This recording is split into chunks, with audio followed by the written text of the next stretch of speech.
ভাইয়াকে না পুলিশ ধরে নিয়ে গেছে। ভাইয়া এখন জেল হাজতে আছে। চলো আমরা ভাইয়াকে দেখতে যাই। ঠিক আছে, চল আমরা দুজন যেয়ে দেখে আসি ভাইয়াকে কিরকম পেদানি দিচ্ছে। চল, আবার বাবাকেও বলা লাগবে, ভাইয়াকে ছাড়ানো লাগবে আবার। এই ভাইয়া, তুই কি করেছিস? তোকে পুলিশেরা জেলখানায় আনলো কেন? আমি কিন্তু বাবাকে সব বলে দেবো। তুই বিড়ি খাইতে গিয়ে ধরা পড়েছিস, এই জন্য তোকে পুলিশেরা ধরে নিয়ে এসেছে।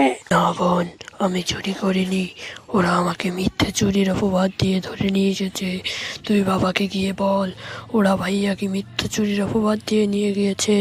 সেন বংশের ছেলে রায়হান সেন, সে আমাকে মিথ্যা চুরির অপবাদ দিয়েছে, কিন্তু সে নিজেই ব্যাংক থেকে 500 কোটি টাকা চুরি করেছে। আমার নামে সেই মিথ্যা চুরির অপবাদ দিয়ে আমাকে সে জেলখানাতে পাঠিয়েছে। বোন, বাবাকে বলে আমাকে ছেড়ে দেওয়ার ব্যবস্থা কর প্লিজ। বোন, যা তুই বাবার কাছে।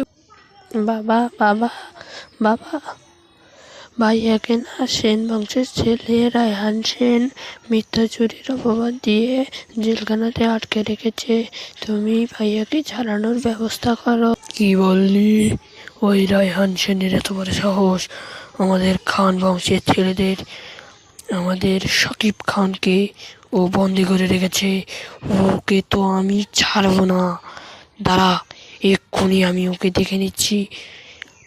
দাঁড়া, আমি তোর আঙ্কেলকে ফোন দিচ্ছি, তোরা বাসায় গিয়ে থাক, আমি তোদের ভাইয়াকে বাসায় নিয়ে আসছি। যা, তোরা বাসায় চলে যা। মেয়ে, তুমি কি আমার গার্লফ্রেন্ড হবে? আমার কিন্তু টাকা পয়সার কোনো অভাব নেই। তুমি চাইলে আমার গার্লফ্রেন্ড হতে পারো। আমার সঙ্গে যেখানে খুশি সেখানে যেতে পারবে। তোমার পাওয়ারটাই আলাদা থাকবে। তুমি যদি আমার গার্লফ্রেন্ড হতে চাও তাহলে চলে এসো আমার সঙ্গে। এই ছাত্রা, নিজের চেহারা কখনো আয়নায় দেখেছিস? তুই, তোর গার্লফ্রেন্ড আমি হব? তুই তো দেখতে কুৎসিত, বেয়াদব। তুই আমার সঙ্গে এসব কথা বলতে কোন সাহসে এসেছিস? তুই জানিস আমি এই এলাকার এমপির মেয়ে? অন্য, সরি ম্যাম, আমার ভুল হয়ে গেছে। আমি আর কখনো আসবো না। আমাকে ক্ষমা করে দিন। কাউকে প্লিজ বলবেন না। আমি বলে ফেলেছি, আর কখনো বলবো না।